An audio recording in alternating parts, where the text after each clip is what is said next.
Кубанскиот лидер и револуционерна икона Фидел Кастро почина во 91-та година од животот, објави кубанската државна телевизија.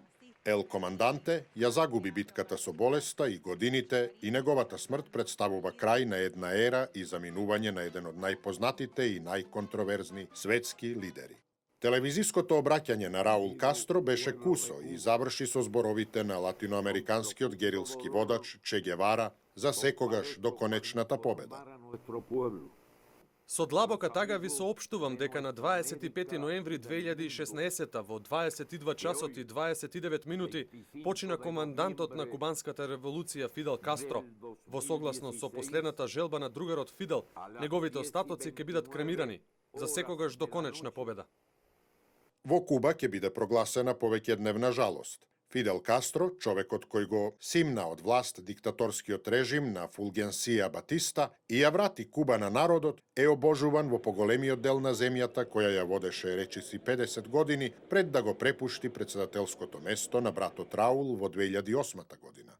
Од друга страна, дел од населението на Куба, но уште поголем дел од западниот свет, го гледа Кастро како диктатор и лидер кој немилосрдно ја гушел секоја опозиција и го изолирал сопствениот народ. Фидел Кастро е роден на 13 август 1926, според некои 27 година, во Мајари, во провинцијата Ориенте.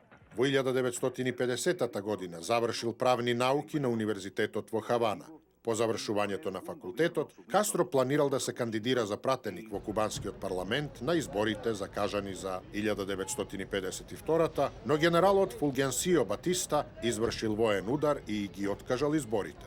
Во 1953 година Кастро бил затворен заради спротивставување на Батиста за по излегување од затвор да го поведе народот на Куба во едно од најпознатите револуционерни движења и да ја преземе власта по тригодишна герилска битка. Откако ја положил заклетвата како премиер на Куба, влегол во судир со Соединетите Американски држави и во 1962 тој стана централна фигура на настаните со кои надвисна сенката на опасноста од нуклеарна војна.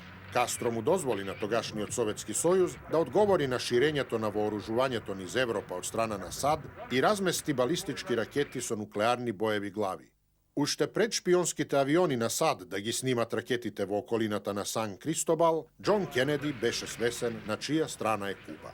Јас сум марксист и ленинист, и тоа ќе бидам до крајот на својот живот, му порача Кастро на целиот свет во 1961 година.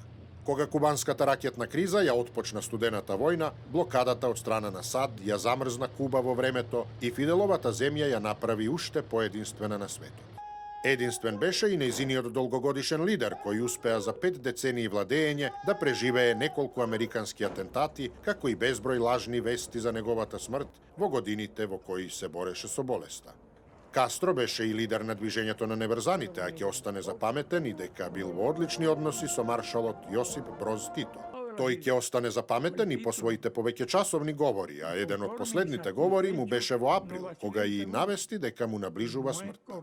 Информациите за приватниот живот на Кастро се исто така ретки и оспорувани делумно и затоа што деталите не можеа лесно да ја поминат строгата контрола на кубанските државни медиуми. Познато е дека Фидел имал 2 брака. Во првиот го добил синот Фиделито, а во вториот 5 деца.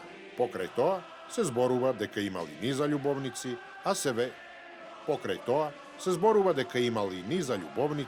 и се верува дека зад себе оставил уште најмалку 4 деца.